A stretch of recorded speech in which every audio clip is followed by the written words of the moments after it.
Voilà, alors on va parler de ce ras-le-bol de l'association des crimes intellectuels, certainement, des crimes intellectuels légaux, des Tanguy Chabunda, Mwenga, ainsi que voilà, Walikale.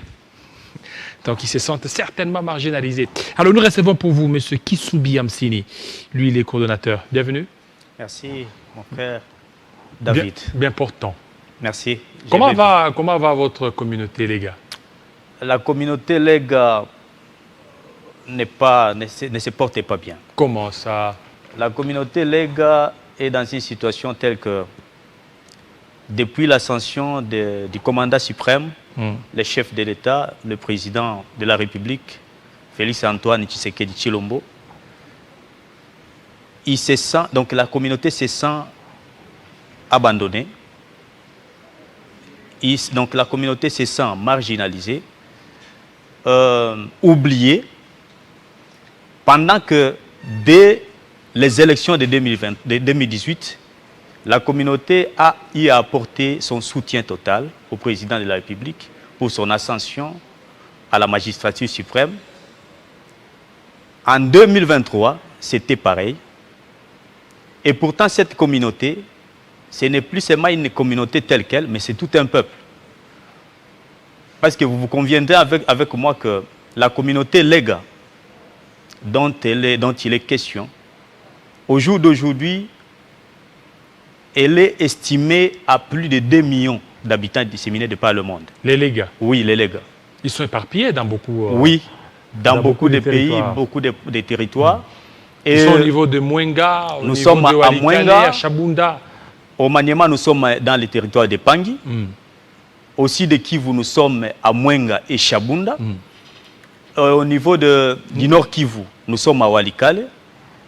C'est dans la province orientale que nous n'avons pas un territoire.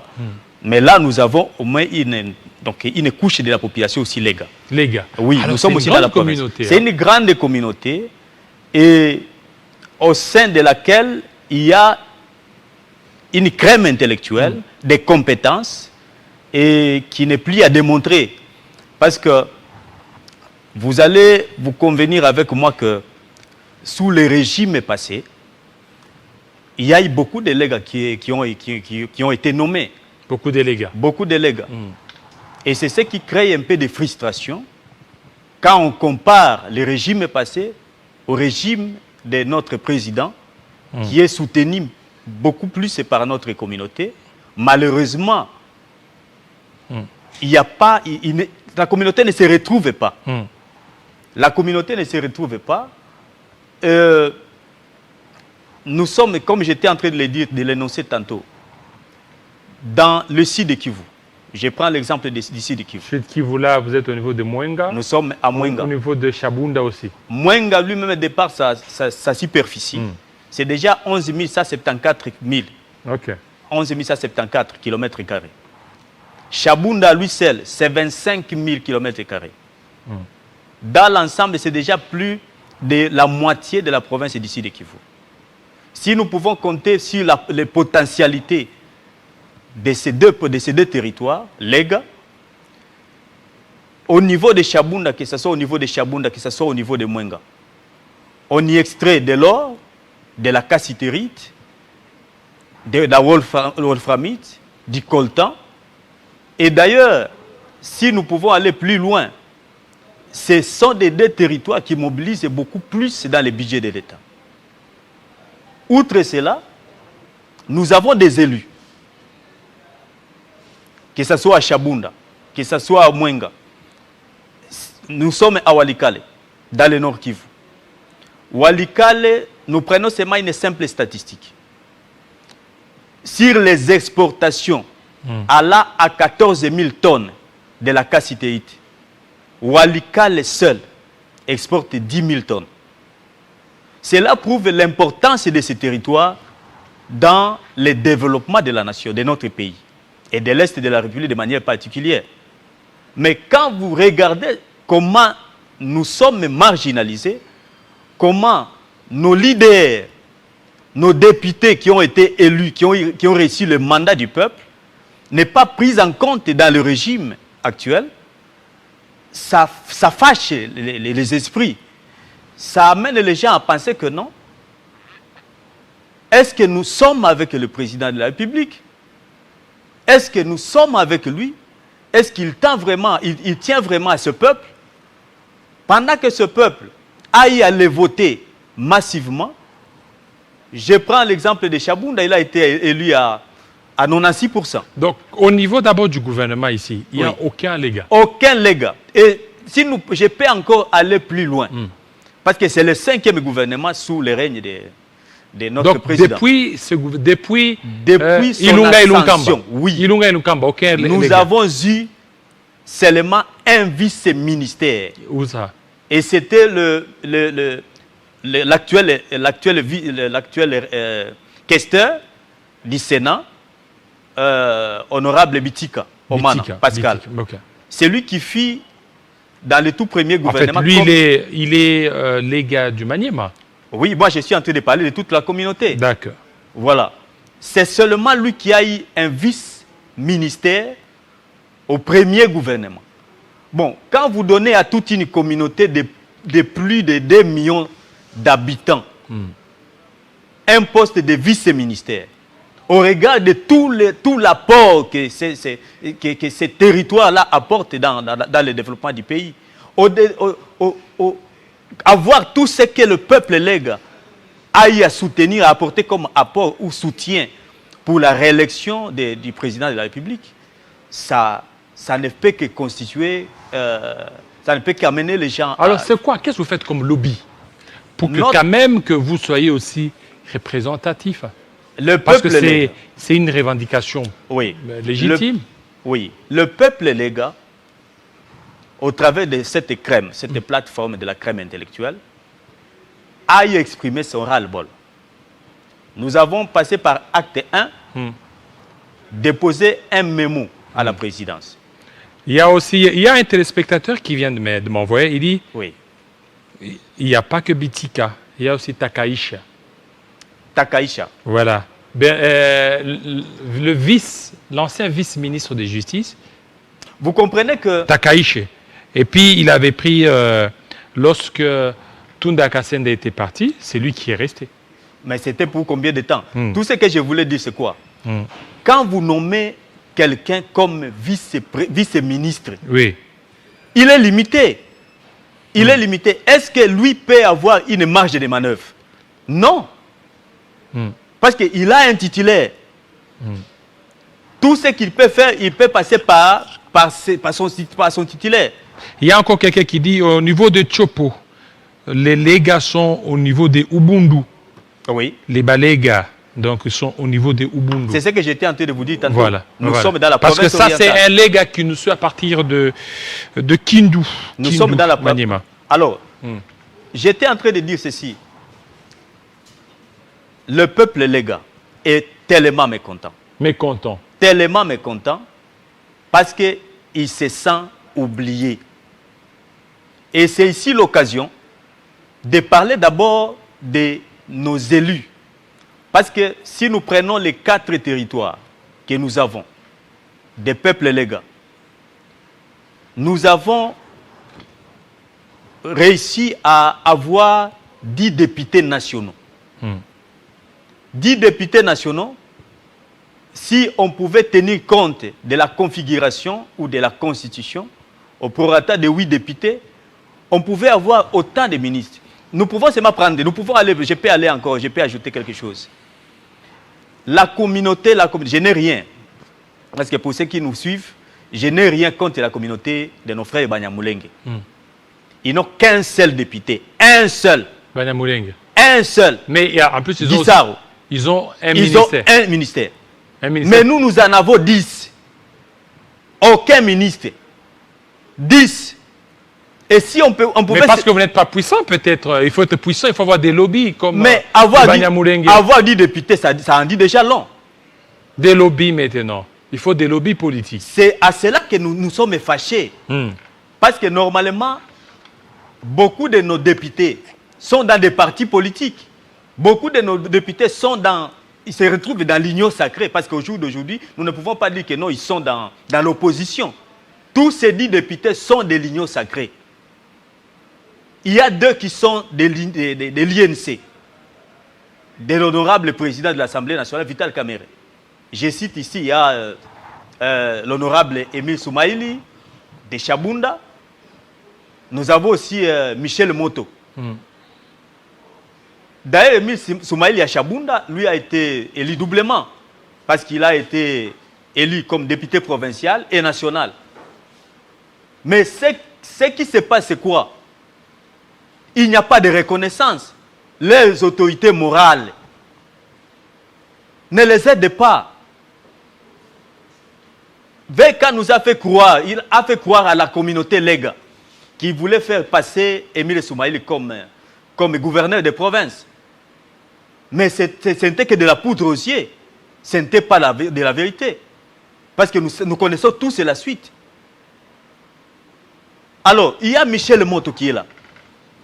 Pourquoi VK, le président de l'UNC, ne peut pas propulser qu'est-ce que je dirais Michel Moto? Qu'est-ce que Michel Moto manque comme connaissance ou compétence?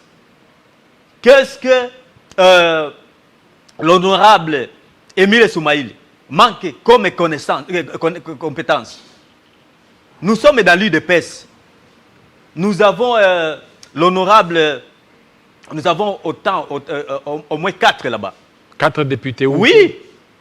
Et qui sont même dans des mosaïques des partis politiques, de l'UDPS. Nous avons Amissi Makutano. Mais lui, quand même, il est PCA. Non, ça c'est... Il est PCA. Donc vous voulez seulement au gouvernement? Mais comment? Au gouvernement? Nous méritons cela, nous avons 10 députés. Pourquoi nous donner... Mais vous êtes au Sénat, vous êtes des mandataires. Non. Pourquoi nous donner des titres fictifs? Être un PCA, quelqu'un qui a toute une communauté, est-ce qu'avec être un PCA, il paye de qui? Ceux qui nomment là, ils savent très bien que tous ces gens-là ont des responsabilités derrière eux. Est-ce que vous aviez fait un caucus quand il y a peut-être des nominations pour aussi vous faire valoir? Il y a beaucoup de communautés en RDC. C'est de cela que j'étais en train de parler. Et maintenant, ces communautés, si aujourd'hui vous ne nous faites pas voir, on risque de vous écarter. Et il y a des pygmées qui demandent aussi d'être intégrés au sein du gouvernement. Ils ne sont jamais pris en compte. Il y en a autant. Alors, il aurait fallu que vous meniez aussi ces plaidoyers pour que vous soyez aussi entendus. Ce n'est pas que la communauté Lega ne mène pas des lobbies. Mais ce que nous avons compris, c'est quoi? Je venais de vous parler seulement d'un seul exemple, mais je vais aller plus loin.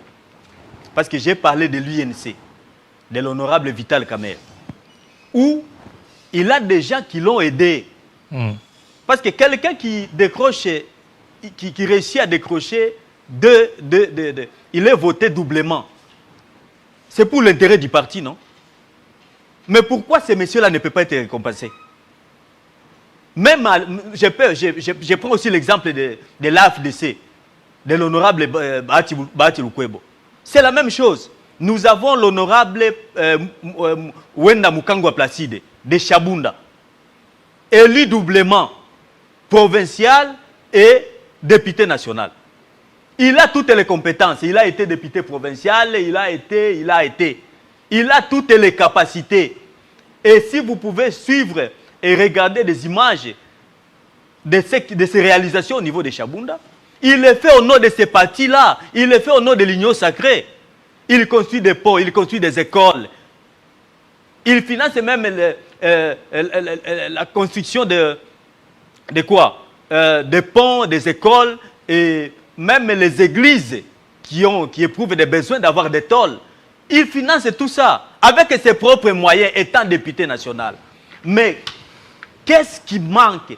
Pourquoi l'honorable Bahati Lukwebo ne peut pas propulser ce monsieur, l'honorable Placide Wenda Mukangwa, pour qu'il devienne ministre? Il a toutes les capacités, il a toutes les compétences.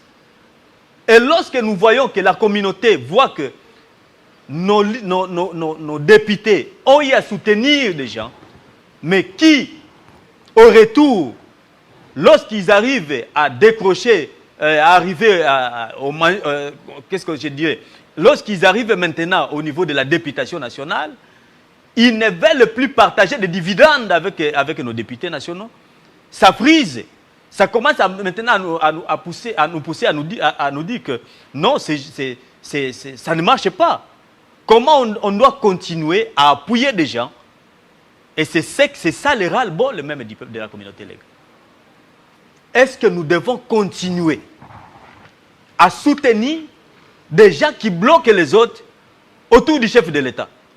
Parce que ce n'est pas le chef de l'État qui doit proposer des listes pour ceux qui sont de l'INC ou de l'AFDC. Ce sont les autorités morales de l'AFDC et de l'INC qui proposent ça au chef de l'État. Et pourquoi ils oublient les Lega? Je suis dans l'UDPS. Dans l'UDPS, nous avons l'honorable Patrick Saloum. Il était le premier lors de la publication des élections à Bukavu, au devant de l'honorable Vital Kamerhe, au devant de Bahati Lukwebo. Ce sont des évidences. Ce sont des évidences. Et ils ont au jour d'aujourd'hui, comme autorité du parti, président du parti, Augustin Kabouya. Mais pourquoi Kabouya, Papa Kabouya, pourquoi vous ne pouvez pas songer à la promotion de ces jeunes hommes pétris de talent, d'intelligence et de connaissances? Alors, chité alors, c'est ça maintenant chité. Alors, tout ce que nous voudrions. Ok. Parce que le chef de l'État ne peut plus reconsidérer ce qu'il a déjà fait. Il a déjà publié le nouveau gouvernement. La communauté Lega ne lui demande pas de reconsidérer cela. Alors il faut vous demander ce quoi? Que nous demandons, parce qu'il y aura dans un délai record d'autres ordonnances qui seront signées pour des mandataires. Nous sollicitons, nous peuple Lega, nous sollicitons et nous voudrions que ces messages résonnent dans les oreilles du chef de l'État pour que lors des ordonnances prochaines, que nous puissions avoir 4 mandataires, 4 au prorata d'un mandataire pour chaque territoire Lega. Un mandataire, DG ou secrétaire général, ressortissant du territoire de Pangui. Un mandataire actif, nous ne voulons pas de mandataires inactifs là. PCA, nous ne voulons pas de ça. Un mandataire actif, secrétaire général ou DG, ressortissant de Pangui. Un autre ressortissant de Chabunda. Un autre ressortissant de Mwenga. Un autre ressortissant de Walikale. Voilà. C'est ce que nous voulons. Voilà, merci beaucoup. Je pense que c'est entendu et c'est suivi. Le chef de l'État va certainement essayer de pouvoir s'y conformer et voir les choses. Et si je pouvais conclure par là? Oui, concluez. Ce que je voulais dire, je vais emprunter la parole de Jésus-Christ. Je vais dire ceci au chef de l'État. Là, je m'adresse au chef de l'État. Mon président, tous ces députés sont des lignes sacrés. Tous ces députés, les gars, sont des lignes sacrés. Ils se sont dépouillés de tous leurs moyens pour battre campagne, parce que vous n'avez jamais été à Chabunda, à Mwenga, à Walikale, non plus à Pangui. Ils ont bâti campagne pour vous. Nous sollicitons votre implication. Ne sont-ils pas aussi de la lignée d'Abraham pour que tu les fasses du bien? Ne sont-ils pas aussi des lignes sacrés pour que tu te souviennes pour que vous puissiez vous souvenir d'eux? Tout ce que nous vous demandons, Monsieur le Président de la République, que vous puissiez au moins vous souvenir de cette crème intellectuelle, de cette compétence que nous avons au sein de la communauté légale. Merci. Merci beaucoup, Kissoubi Amsini Ibrahim. Ibrahim. Voilà, merci à vous, fidèles téléspectateurs. Restez branchés sur Télé 50 tout à l'heure, la grande édition d'Arlette Boutella, qui sera 20h dans l'Est de la RDC. Portez-vous très bien. À très bientôt.